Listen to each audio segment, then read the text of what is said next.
سلام دوستان، صورت سروری هستم. امیدوار هستم که در هر گوشه دنیا که هستین دارای صحت کامل، جور، صحتمند و سرحال باشین. دوستان امروز میخواستم که باز دوباره یک راز دیگر برای شما برملا کنم. رازهایی که صبح اگر عادت دارین که یک گیلاس چای یا یک گیلاس قهوه نوش جان کنین، از این بعد کوشش کنین که عادتتان بذارین کنار. یک نوشیدنی ری که برای شما امروز ما در نظر گرفتیم که خودم حداقل هفته 2 یا 3 بار انجام میتونم این کارا. شما هم لطفا همین کارا انجام بدین. پس من میگم که این نوشیدنی عبارت از چی می باشه و لطفا دقت کنین دوستان. بازم در ویدیو براتون میگم، نیاز نیست که حرفای تکراری برام در کامنت بذارین. خب امروز یک عدد آب کدوی سبز میگیریم دوستان. فرق نمیکنه کدویی که برای شما در تصویر نشان میتم.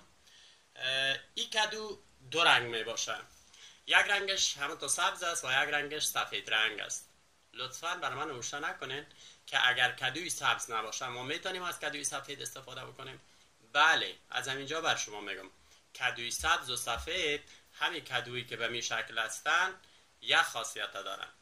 اینا خیلی نوشیدنی خوب است که براتون یعنی برای تقویت اعصاب، فشار خون، کلسترول خون و برای کسایی که مشکل قلب داره خیلی خیلی خیلی یک نوشیدنی خوب است. پس امروز دوستان روز شنبه است و ساعتم دقیقاً فکر کنم 7 صبح است. من قبل از وقتی که از خواب بلند شدم رفتم یک دوش گرفتم و بعد از دوش آماده ازی شدیم که صبحانه بخورم. ولی قبل از اینکه من صبحانه بخورم این نوشیدنی را نوش جان میکنم، بعدش میرم دنبال صبحانه خود. پس دوستان به خاطر که اگر از کدو خوشتان نمیایه و نمیتونین آب خالصش بخورین، میتونین شما با یک عدد سیب آبش یک جای بگیرین که هر دوتاش مفید است. پس من امروز هر دوتای از زیر میگیرم و شما نگاه کنین که چی کار میکنین. دوستان فقط کافی است سر و تای کدو رو بگیرین، کافی است دیگه، نیاز ندارم. بعد آب میوه گیری ما را روشن میکنیم و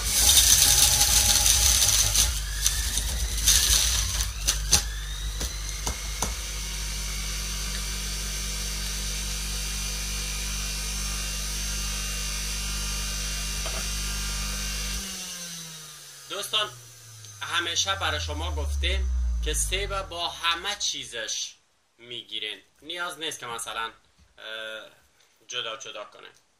خب حالا سیب رو میگیریم.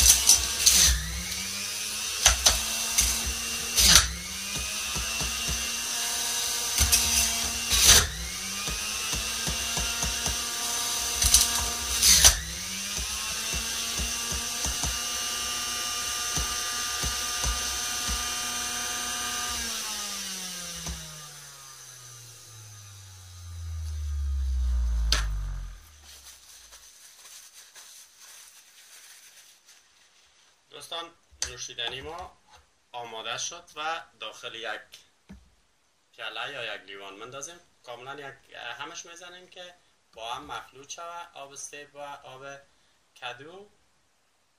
دقیقا دوستان شما نگاه کنین، یک دانه سیب و یک دانه کدو یک گیلاس آب براتون میده و استفاده بکنین دوستان و لذت شو ببرین. امیدوار هستم که این نوشیدنی که برای شما ما مد نظر گرفتیم و همینجا تست میکنم براتون. دوستان خیلی خوشمزه است. باور کنین اگر شما دنبال مزه های خیلی شیرین میرین، به نظر من دیگه دست از لاغری بکشین، بذارین که همو چاق بمانین و همو چاق باشین و هیچ وقت هم ویدیوهای مرا دنبال نکنین. مجبورم نیستین دوستان.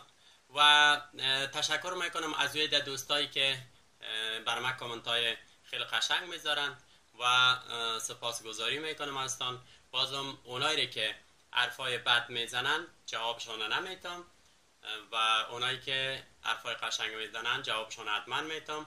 یا سوال دارن، مهم نیست که حتما برای من تعریف بکنین، اگر سوال داشتین ما در خدمت هستم، ولی لطفاً به شخصیتم کار نداشته باشین.